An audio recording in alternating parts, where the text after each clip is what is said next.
Chegamos na nona aula deste módulo de comunicação e de escuta que enriquecem a nossa vida. Nesta aula, nós vamos falar sobre conectando-se compassivamente com nós mesmos. Então, veja, talvez uma das maiores, ou a maior importância da comunicação não violenta seja quando a gente aplica ela a nós mesmos. Porque, olha só, quando a gente é violento conosco, fica muito difícil a gente ter compaixão verdadeira pelas outras pessoas, né? Quando conceitos críticos a respeito de nós mesmos nos impedem de que a gente veja a beleza que temos dentro de nós, aí nós perdemos a conexão com aquela energia divina que é a nossa origem. E aí a gente se condiciona a nos enxergar como objetos. E ainda por cima, como objetos cheios de falha. Então tá ali, talvez a maior importância da comunicação não violenta seja quando aplicamos ela a nós mesmos, pois quando somos violentos para conosco, fica difícil ter uma compaixão verdadeira pelos outros. Quando a gente faz algo que a gente não gostaria de ter feito, nós temos uma tendência de nos criticar, a gente se chicota, não é verdade? Porque a gente foi ensinado a julgar a nós mesmos de um modo que implica que o que a gente fez foi errado ou o que a gente fez foi ruim, e aí tem uma autorrecriminação implícita que pressupõe que a gente merece sofrer pelo que a gente fez de errado, merece sofrer pelo que a gente fez de ruim, porque aí com esse sofrimento nós vamos aprender alguma coisa. Só que quando a gente aprende a lição, a verdade, depois que a gente se julgou por alguma coisa que a gente fez, a verdade é que a energia por trás da nossa ação, desse aprendizado da gente, a energia por trás desse aprendizado, a energia por trás da mudança ou da atitude que vem, né, depois que a gente se avaliou e se julgou, ela vem de um lugar de culpa, ela vem de um lugar de vergonha. Ela não tá vindo de um lugar de compaixão, de felicidade verdadeira, de vontade de servir a vida, um desejo claro de melhorar a nossa vida e a vida dos outros. Então, vergonha, ela é uma forma de ódio por si mesmo, né? E as atitudes que a gente toma em reação à vergonha, elas não são livres, não são cheias de alegria. E é menos provável que as pessoas apreciem de verdade o que a gente está fazendo quando a gente está motivado por vergonha, por culpa e assim por diante, do que quando a gente está motivado verdadeiramente pelo desejo humano de mudar. Então, temos a tendência a nos criticarmos quando fazemos algo que não gostaríamos de ter feito. Nós julgamos a nós mesmos de um modo que implica que o que a gente fez foi errado ou ruim, e aí tem a autorrecriminação implícita nisso, que pressupõe que a gente merece sofrer pelo que a gente fez, né? Pra gente aprender, pra gente se arrepender. A energia por trás do aprendizado pode vir da culpa e da vergonha, e a vergonha é uma forma de ódio por si próprio, e as atitudes tomadas em reação à vergonha não são livres e cheias de alegria. A palavra dever, segundo Marshall Rosenberg, ela é considerada uma palavra violenta e é comum que a gente usa ela para avaliar a nós mesmos. Eu deveria de saber melhor, eu deveria de ter feito aquilo. Na maioria das vezes que a gente utiliza essa palavra, nós estamos resistindo ao aprendizado. Sabe por quê? Porque dever implica que a gente não tem escolha, né? Então, quando a gente ouve alguma coisa que parece que a gente não tem escolha, muito provavelmente a gente vai resistir a isso. Por quê? Porque uma necessidade humana muito importante é a autonomia. Quando a gente não tem autonomia, quando a gente não tem o poder de decisão, de escolha, quando a gente não pode escolher, a gente é obrigado a fazer, não vem de um lugar cheio de vida.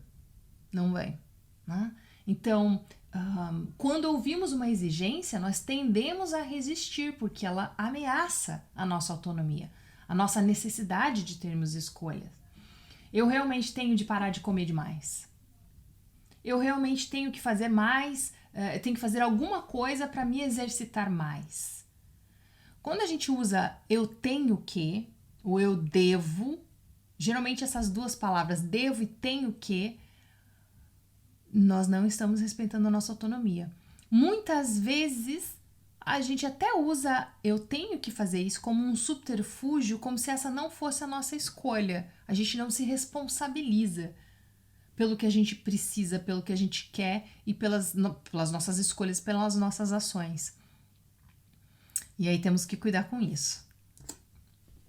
Então, quando continuamente nós nos comunicamos com nós mesmos por meio de julgamento, por meio de culpa, com exigências internas, não surpreende, né? Que a autoimagem que a gente tem de nós mesmos corresponda a um sentimento de inadequação. Uma premissa básica da comunicação não violenta é que, ao julgarmos que alguém está errado ou agindo mal, o que nós estamos realmente dizendo é que essa pessoa, no final das contas, não está agindo em harmonia com as nossas necessidades. Então eu vou falar de novo, porque essa é importante. Quando a gente diz que alguém fez alguma coisa errada, que alguém foi ruim, que alguém fez algo que não deveria de ter feito, no fundo o que nós estamos falando é que a ação desta pessoa não está em consonância, não está em harmonia com as nossas necessidades. Lembrando que as nossas necessidades, além das necessidades básicas humanas de sobrevivência, de alimentação, de abrigo, enfim, essas, né? De dormir, de descanso, de saúde, enfim, não essas, né? Mas geralmente essas outras necessidades, amor, conexão, nananã, e assim por diante, essas estão muito vinculadas ou são muito moduladas pelos nossos valores. Então, quando eu digo que alguém fez alguma coisa errada, que não deveria de ter feito, o que na verdade eu estou dizendo é que a ação dessa pessoa não está em acordo com as minhas necessidades, né? E aí, se a gente aprende a nos avaliar em termos de se e em que grau as nossas necessidades estão sendo preenchidas, é muito mais provável que a gente aprenda alguma coisa com essa avaliação que a gente fez. Então, quando fazemos algo pouco enriquecedor, o nosso desafio é o de nos autoavaliarmos a cada momento de uma forma tal que leve a um lugar, leve a uma direção que a gente gostaria de ir. Ou então, por respeito e compaixão e não por culpa, ódio ou vergonha. Então, se a gente faz alguma coisa que a gente não curtiu, que não foi legal, estamos se chicoteando aqui.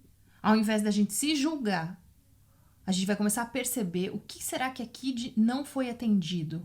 Que necessidade que é muito importante que eu não atendi aqui.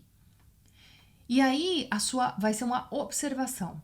Ou então, se essa avaliação que você está fazendo de você mesmo, se essa atitude está ou não em acordo com os seus valores, ela vai vir a partir de um lugar que vai te levar em direção a uma direção que você gostaria de ir.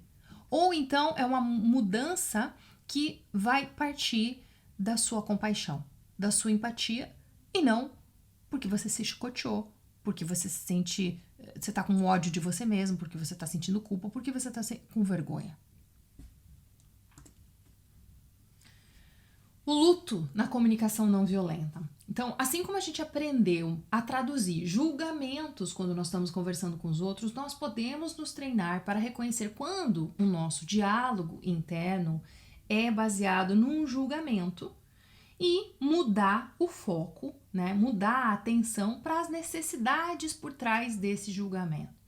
Ao nos julgarmos por algo que fizemos, sei lá, veja só, eu estraguei tudo de novo, né? Nós podemos rapidamente nos questionar: que necessidade minha não foi atendida e está sendo expressa por meio desse julgamento moral? Podem haver várias camadas de necessidades e conforme a gente vai descobrindo essas camadas, nós vamos percebendo que o nosso corpo vai mudando, a gente vai ficando até mais leve. Entenda que a natureza, ela nos dotou de sentimentos com a finalidade de nos mobilizar a agir, perseguindo e realizando o que a gente precisa ou o que a gente valoriza. Na comunicação não violenta, o processo de luto ele nos ajuda a entrar em conexão plena com aquelas necessidades que não foram satisfeitas, né? Com as necessidades insatisfeitas e com os sentimentos que são gerados quando a gente é menos que perfeito. Então, é uma experiência de... O luto na CNV ela é uma experiência de arrependimento, mas é um tipo de arrependimento que nos ajuda a aprender com o que a gente fez, sem nos culparmos, sem nos odiarmos. Digamos que eu me proponho a não gritar com meu filho, a não bater nele fisicamente. E sei lá, aconteceu um momento de estresse, de embate, a gente teve um conflito e eu acabei gritando com ele, ou eu acabei dando um tapa na bunda dele. Nossa Senhora. Que terrível a culpa que vem depois, a vergonha que vem depois. Por quê? Eu poderia falar assim, nossa, mas eu sou uma péssima mãe mesmo, a minha autoestima ia começar a ir lá pra baixo, eu não ia aprender nada com isso, eu só ia ficar cada vez mais me reprimindo cada vez mais envergonhada de mim mesmo, querendo esconder isso. Talvez você comece até a desenvolver, sei lá, uma necessidade de mostrar para os outros que você é uma ótima mãe, quando lá no fundinho você tem dúvidas sobre se você é uma ótima mãe mesmo, porque no final das contas você grita e você bate, sabe assim? Mas o fato é que se a gente vai por esse caminho de ficar se julgando, se avaliando, sentindo culpa, vergonha, ódio de si mesma, não vai chegar em lugar nenhum. A proposta aqui é você perguntar, gente, o que aconteceu naquela hora? O que eu tô precisando? Que necessidade minha que não foi atendida? E talvez você vai descobrir que a minha necessidade por respeito, quando meu filho gritou na minha cara, ou quando meu filho me empurrou, ou quando meu filho mentiu pra mim, não sei, tantas coisas podem acontecer, qualquer exemplo. Mas talvez você tenha uma necessidade de respeito, talvez você tenha uma necessidade de segurança, talvez você tenha uma necessidade de que o seu papel de autoridade seja reconhecido, e você se sente insegura quando isso acontece, como se você fosse perder as rédeas da situação. A ideia é você parar e pensar, gente, o que eu preciso aqui que não foi atendido quando eu agi contra os meus valores, contra as minhas necessidades? É muito mais proveitoso a gente fazer esse tipo de pergunta do que a gente ficar se chicoteando. Então essa é a autoempatia, é ofertar empatia pra gente mesmo. Aí sim a gente consegue, na próxima vez, agir, mudar a nossa atitude porque tá vindo de um lugar que serve a vida e não de um lugar de vergonha, ou de culpa, ou de ódio. Ai, eu acho que não terminei de ler, né? Então podem haver várias camadas de necessidades e conforme a gente vai descobrindo elas, nós vamos percebendo uma notável mudança no corpo. Verdade? Quando a gente faz essa pergunta pra gente mesmo numa situação potencialmente cheia, né, emocionalmente, a gente vai percebendo uma coisa, vai percebendo outra, é fantástico. E o nosso corpo vai ficando cada vez mais aliviado quando a gente dá nome para esses sentimentos e para essas necessidades. Perdão a nós mesmos. Então, passamos do processo de enlutar para essa parte onde a gente vai ter perdão, né? Para o perdão a nós mesmos. Então, nós voltamos a nossa atenção para aquela parte de nós que escolheu agir daquela maneira, levando à situação atual, né? Nos questionando. Quando eu me comportei de maneira da qual agora eu me arrependo, qual das minhas necessidades eu buscava atender? Quando a gente escuta nós mesmos com empatia, nós ouvimos também as necessidades subjacentes. O perdão a nós mesmos, ele ocorre no momento em que essa conexão empática acontece. Somos então capazes de reconhecer que a nossa escolha foi uma tentativa de servir a vida. Porque, veja, a gente sempre está agindo de maneira a atender necessidades. E, afinal de contas, somos humanos, paradoxais, ambíguos, complexos, e é mais do que natural que uma ação esteja seja oposta, né? Esteja oposta a uma outra necessidade que a gente tem. Então, essa ação que eu tô tendo aqui tá atendendo uma necessidade, mas essa necessidade é contrária a essa aqui. A gente só vai descobrir isso se a gente parar de se julgar. Se a gente ofertar uma empatia aqui para nós, se a gente ter compaixão por nós mesmos. Do contrário, não tem como. E é nessa hora, quando a gente se decide abrir para investigar, para fazer essas perguntas, para ofertar empatia para nós mesmos, que esse perdão ocorre. Que você não precisa mais ficar carregando essa culpa. Muitas vezes essa culpa serve, né? Serve para justificar o nosso papel de vítima. Nessa hora, então, solta. Não faça nada que não seja por prazer. Além do processo de luto e de perdão a nós mesmos, tem um aspecto da autocompaixão a ser enfatizado, e esse aspecto é a energia por trás de qualquer ação que a gente realiza. E aí uma forma importante de autocompaixão é fazer escolhas motivadas puramente por nosso desejo de melhorar a vida. E não porque a gente está tomando essa decisão porque a gente está com medo, porque a gente está com culpa, porque a gente está com vergonha, dever, obrigação. Quando nós temos consciência do propósito enriquecedor para a vida que está por trás das ações, né, que a gente está fazendo, quando a energia da alma nos motiva, é incrível, porque ela torna a nossa vida maravilhosa para nós mesmos e para os outros ao nosso redor. E aí até um trabalho mais duro, ele vai acabar contendo um elemento de prazer atrás dele. Então, seja autêntico, tenha clareza da intenção por trás da sua ação. E aí, haja a partir de um lugar de integridade no sentido de você estar inteiro. A potência de vida que vem por trás de uma intenção clara é muito alta, muito grande. Nesse caso, então, a sugestão é que a gente substitua o eu tenho que por eu escolho. E aí o primeiro passo seria: o que você faz na sua vida que você não sente ser prazeroso? Segundo passo, reconheça claramente para si mesmo que você está fazendo essas coisas porque você escolheu fazê-las, não porque você tem que fazê-las. E o terceiro passo é: qual é a intenção por trás da minha escolha? Seja consciente qual necessidade essa escolha está atendendo. Olha só, digamos assim que eu falo que eu tenho que fazer exercício. Então eu reconheço, né, o que eu estou fazendo que eu não sinto que é prazeroso. Tenho que fazer exercício. Aí eu vou reconhecer claramente para mim, né, que eu tô fazendo essas escolhas porque eu escolhi, não porque eu tenho que fazer. Ninguém aqui tá me obrigando na minha vida a ir lá, vai lá, faz, entuchando eu pra fazer o exercício. Eu tô indo lá fazer o exercício. Esse é o primeiro passo. E aí o segundo passo, e ele é muito importante, ele é muito enriquecedor, é você energizar essa ação com o sentido dela, com o porquê dela. Eu faço exercício, então, em vez de eu tenho que, vai para eu escolho.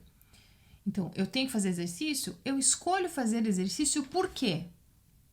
Porque a aparência é importante para mim, porque saúde é importante para mim, porque um corpo saudável e funcional, sem dor, é prazeroso para mim.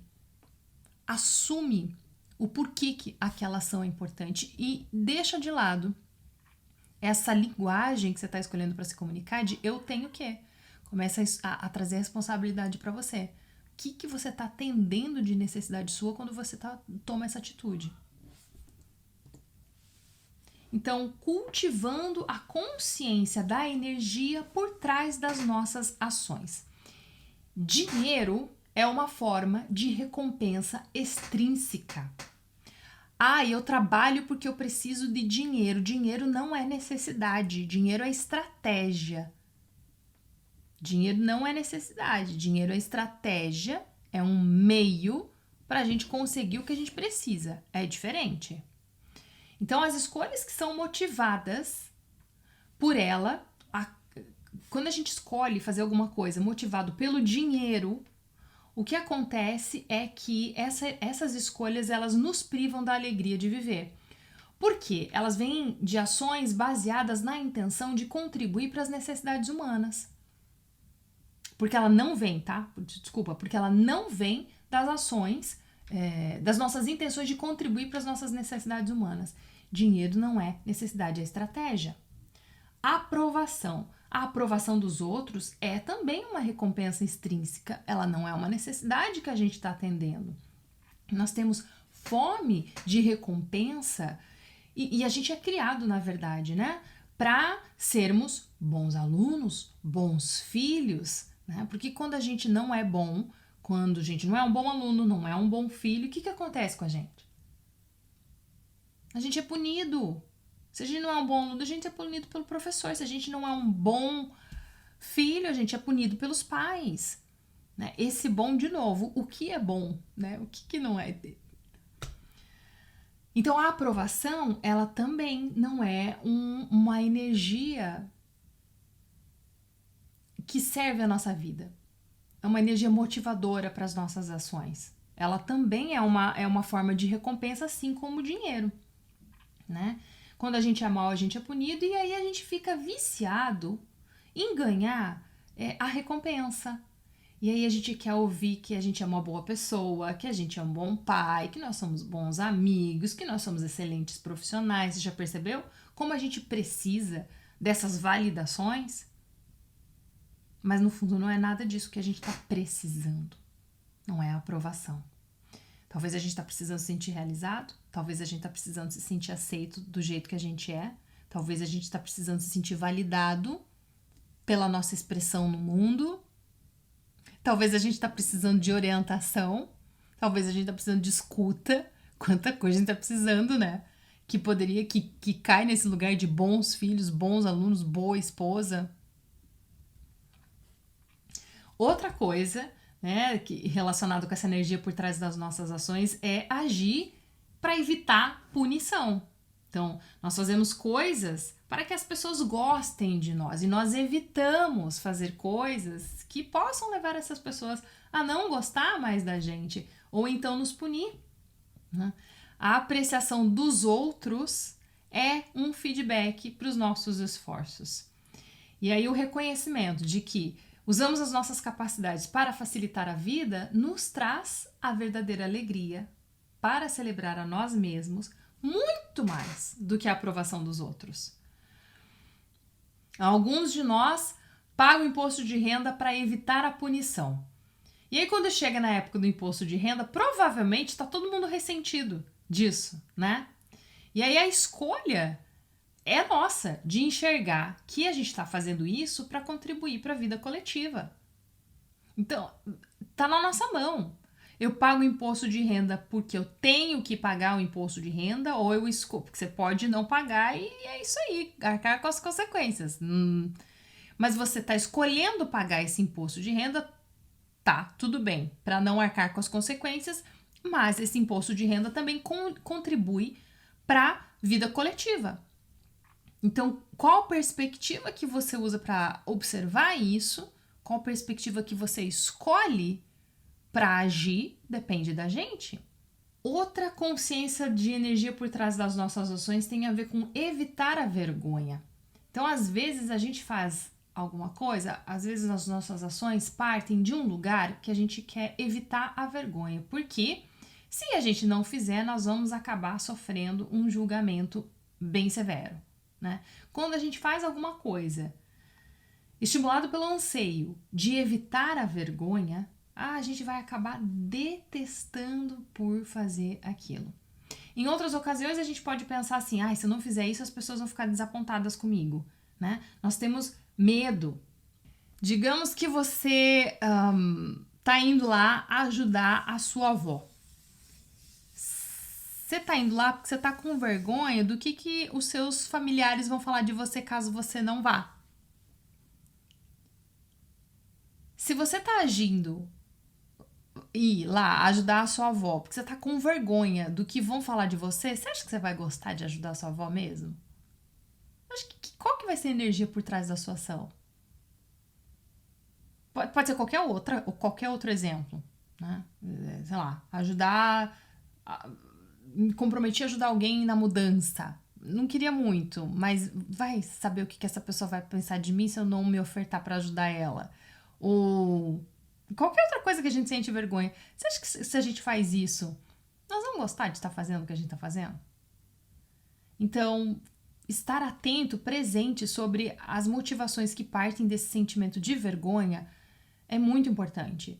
Porque a gente não vai ser nada autêntico quando a gente estiver lá. E a ideia é que você não faça isso, que você assuma quem você é. Outra energia que a gente pode tomar consciência por trás das nossas ações é evitar a culpa. Né? Tem ocasiões que a gente pensa assim, nossa, se eu não fizer isso, as pessoas vão ficar desapontadas comigo, né? E aí a gente tem medo, muito parecido com a vergonha, mas daí a gente tem medo de sentir culpa nesse caso, porque a gente deixou de satisfazer as necessidades, ou melhor, a gente deixou de satisfazer as expectativas das outras pessoas em relação a nós. Se elas pensam que a gente é uma boa pessoa e a gente não agir de acordo com o personagem, o que eu vou sentir? Eu posso sentir vergonha, eu posso sentir culpa de não atender essas expectativas, não é mesmo? De não ser uma boa pessoa. Então, existe uma grande diferença entre fazer alguma coisa para evitar culpa ou fazer por causa de uma consciência clara da nossa própria necessidade de contribuir para a felicidade de outros seres humanos. E, por fim, o dever é uma outra consciência que a gente precisa ter, é uma outra energia, né? Consciência de energia que a gente precisa ter por trás das nossas ações. Porque quando a gente usa uma linguagem que nega a possibilidade de escolha, o nosso comportamento ele vai surgir, vai ser um pouco mais leve, né? De um vago sentimento de culpa, de dever, de obrigação. E esse é um comportamento perigoso, né? O comportamento mais perigoso de todos pode consistir em fazer as coisas porque esperam, né, que a gente faça. E aí eu vou colocar um vídeo sobre, pra gente ver o poder da energia por trás das nossas ações. Shut up. What? Wait. I was gonna be so embarrassed.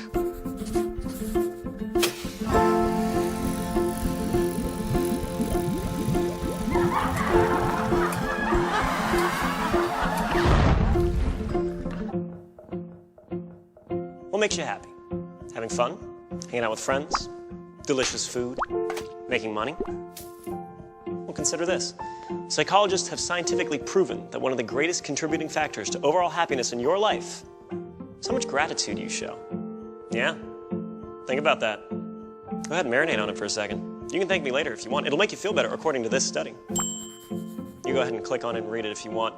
Or you can keep watching because we read it and we thought it might be fun to test out for ourselves. We gathered a selection of volunteers to act as our subjects. First, we gave them a test.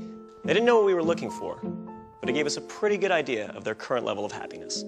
We asked them to close their eyes and think of somebody who was really influential in their life, somebody who did something really amazing or important for them. We had them write down as much as they could about why this person was so important. Now, a lot of them thought at this point the experiment was over, until we really put them on the spot and tried to get them to call that person and read what they wrote about them. Thank you, Jessica. We're going to have you call your mother. So who was that right person for you? Person is my sister, Erica. We're going to give Erica a call. Okay. Who'd you end up picking? Friend of mine, Craig Ains. Her name is Dora. My college accounting instructor. Really? Is this somebody you're still in touch with today? No, I'm assuming that he's passed on. That's a to shame. the great beyond. You up for it? Yes. What would you say if we called up Dora? Oh, well, we can try, but she lives in Britain. In Britain? I don't know number by heart, dude. This is awful. That's fine. I don't know my mom's number by heart. If it's true that those who are going on are looking down on us, maybe he read my chicken scratch. Hey, sweetheart. Hey, how you doing? Yeah. You got a second? Where you at, in the hotel? I am. I'm in the hotel. You scared me when you asked if I had a second if something's wrong. No, I'm on like this little TV show, and they told me to talk about the person that influenced me the most, and I picked you, and they're making me call you. They're making me call you. Oh, wonderful. Hi, you've reached Craig. I'm not here right now. At the tone, please record your message. Oh, come on. Hello? Hi. Hi. Erica? It's me. All right, so I got to read you this paragraph. Can you hear me? Yes, I can. Go ahead, All right. sweetheart. All right. The person that influenced me the most would be my mother, Marlo Dawson. She is a single mother of 2. She is a very hard worker and dedicated to her family. Hey, Craig, this is Loie. This is going to be a funny little voicemail, so I hope you enjoy it. I'm so sorry for calling you at 4 o'clock in the morning. I'm so sorry. I have to read this to you, okay? And you can't say anything, or I don't know. You can respond, but I probably will just keep going. Okay? Is everything okay? Yes, but I have to read this out loud to you. The person who has had the biggest impact on my life outside of Jesus Christ, who is responsible for my existence, was my college accounting instructor. He had a joy and enthusiasm for his job like no other teacher I have ever known. I love her to death, and she keeps me going with positive talk. She is a woman that knows what she wants and won't give up until it is achieved. Oh, something. I don't know what. I'm about to cry because that's so beautiful. I have to say that's just wonderful. I first met Craig on an independent feature film set in Whitefish, Montana. I recently have been sending Craig a lot of positive thoughts as he suffered a series of health problems. Despite his medical problems, he's continued to work and take pleasure in the small things in life, like sitting quietly with his wife Janine on the porch. Erica is my older sister and my best friend. Sometimes it even feels like we are twins. She's my #1 fan and my #1 supporter. She makes me happy because despite all my mistakes and my decisions, she still loves me no matter what. Your friendship is everything. And you are one of the most important person in my life. Even when she has a kid and many children, I will love her more than her kids. Okay, maybe not. I will never forget when she flew 3,000 miles at the drop of a phone call to save me from a breakup. And being blessed by having a son like you. I love you. Bye.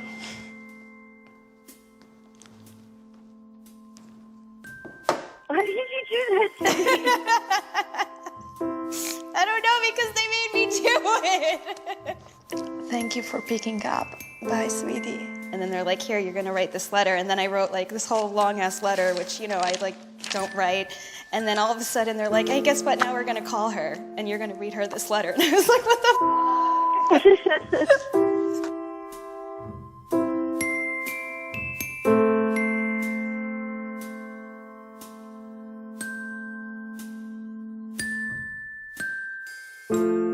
Before we let them go, we gave our subjects one more happiness test. Now, we mixed up and rephrased the questions so they didn't know they were taking the same test twice. For those who took the time to actually write something down but couldn't make the phone call for whatever reason, we saw happiness increase between 2 and 4%. Good, but not exactly mind-blowing. Now, for those who actually picked up the phone and personally expressed their gratitude, we saw increases between 4 and 19%. So either way, expressing your gratitude will make you a happier person. But you want to know something really interesting? The person who experienced the biggest jump in happiness was the least happy person who walked in the door. What does that mean? That means if you're having a particularly tough time, trying this out will more likely have a greater impact on you. Trust me, I'm in a lab coat. In fact, while you're at it, film it and upload it to us, and we'll do something awesome with it. I'm Julian, and this has been The Science of Happiness.